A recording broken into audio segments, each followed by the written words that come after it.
Meanwhile, Citri and others have found the entrance to Akashic Tower's base, but Sven doesn't think they should go in without preparation. Gark tells him that he is all the preparation they need.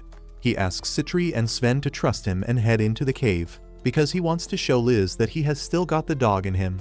They charge towards the cave, but the members of Akashic Tower are also ready to fight them on their flying lions. However, that is just a ploy to stall for time while Magus activates their trump card inside his lab. He presses some buttons, and a stone statue suddenly shatters as a golem emerges from it.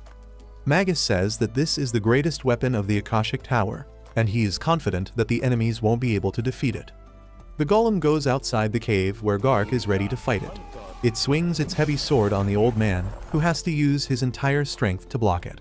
Seeing the best enemy fighter cornered, the other members of the Akashic Tower decide to go on the offensive. They fly high above the reach of Sven and other attackers, and while everyone is busy fighting or waiting for their turn, the two prisoners try to cut the ropes tying their hands. One of the flying lions attacks Sven and injures him, but he heals himself and tells his friends to not let the morale fall down. Things look dire for the treasure hunters, but then suddenly, Liz arrives at the scene and hits one of the flying lions with super speed and brings it down. Everyone is fired up now because they have Liz to help them, and Sven tells them to charge ahead. On the other hand, Cry and Tino are alone in the forest. Cry is a bit concerned because Liz ran off to fight, and now he doesn't have a reliable bodyguard, when suddenly, Tino senses a presence. She alerts Cry and asks if she should deal with whoever is near them, but he asks her to let them be, thinking that they are just wild animals. However, the people Tino sensed are the prisoners from the Akashic Tower, and they get confused about why Cry is letting them go. Cry doesn't even know about them, and as he decides to resume the journey, the power in his night vision lenses suddenly goes out, and he asks Tino to lead the way. Back on the battlefield, Liz is moping the floor with the flying lions and then asking the other treasure hunters how can they struggle with just this. She calls Citri a weakling, and Citri asks her what the hell is she doing here. Liz tells her sister that she begged Cry to come here, and then gets back to action. She moves like the Flash to attack the golem, but it is harder than she expected. She keeps up her strategy of attacking the golem at full speed, pushing it back and causing it to break a little. Gark doesn't want to be bested by her, so he attacks the golem with his axe, freezing it at the point of impact. The golem falls to the ground as Sven takes aim at it. It powers down for a second, but then reboots itself and gets on the offensive. Gark swings his ice axe at the golem, but it dodges the attack and then jumps high above him. No one can believe that such a giant piece of junk can be this agile, and it reminds them of Ansem, one of the 6 grievers, who is almost the same size as the golem and more agile than it. Liz wonders if this golem is modeled after her friend, but it doesn't matter because she just needs to destroy it. She leaps to attack it, but the golem detaches its hand to reveal a cannon and shoots at her. The energy bullet grazes Liz's belly, and she is forced to back away because she is not good at handling long-distance attacks.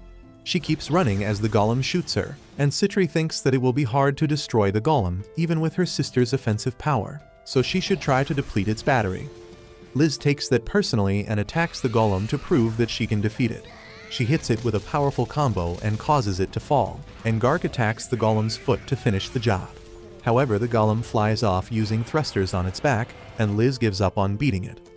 He is not fazed at all by seeing the giant golem in front of them, and everyone is certain that the fight is going to be over soon since the strongest hunter has arrived on the scene. The golem suddenly starts flying towards Cry, and Tino clings to him out of fear. However, he keeps acting clueless, and then suddenly, the golem is repelled before it can even hit him. The golem powers down as it hits the wall, and everyone asks Cry what secret move he used this time. Little do they know that Cry didn't even see the golem this entire time since his lenses had run out of mana, and he asks Tino why is everyone acting like something big happened. Anyway, the fight ends with that, and the treasure hunters raid the base of the Akashic Tower, confiscating whatever they can find. Cry receives a report from Citri, who thanks him for sending Liz to back them up at the right time. However, the fight has not ended yet, and she plans to destroy the Akashic Tower personally. On the other hand, the 2 escaped prisoners meet with Magus and others who fled the base after they lost the battle.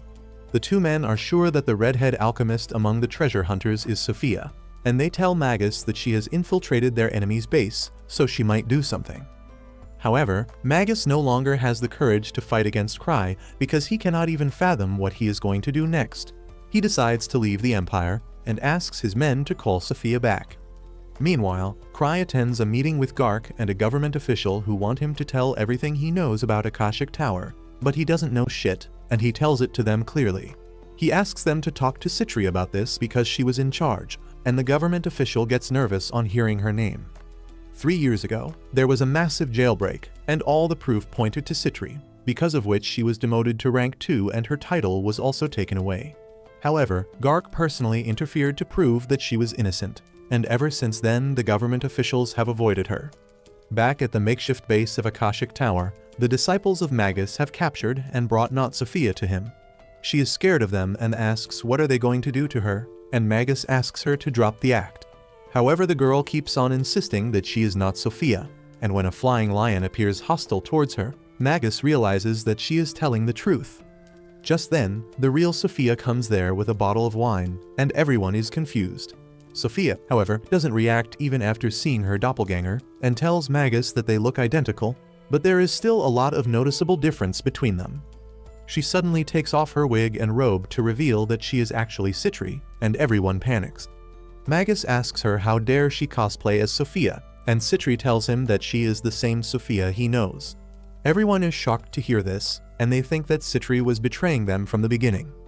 She tells them that it is not true, and she joined the Akashic Tower because she was greatly impressed by the work Magus had done. She still respects his curiosity and thirst for knowledge greatly, and she helped him because she wanted to see results. However, she tells Magus that now they need to stop it. She tells him that the reason Cry let his men go despite catching them, and didn't take any action against them till the very end was because he was warning her to stop this and return to him. She assures Magus that she didn't spill anything, but Cry has the power to see through lies.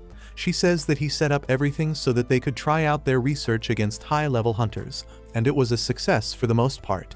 When the Golem attacked him last night, she stepped in to stop it, because she didn't want it to be obliterated. She tells everyone that the research has been confiscated and they will all be arrested, but she will keep the research going. Since the person called Sophia never existed, she will never be found, and all the blame will fall on Magus. Citri then walks to her assistant, telling her that her unique red hair stood out in a crowd, so she borrowed her appearance. The girl starts crying and collapses, and then the disciples of Akashic Tower try to attack her. Citri commands the flying lion to come to her aid, and everyone backs away. Magus, however, uses a powerful fire attack, which kills the lion, but Citri is unharmed because she prepared for this. She had found the Citri slime that Cry lost, and it absorbed the attack to protect her.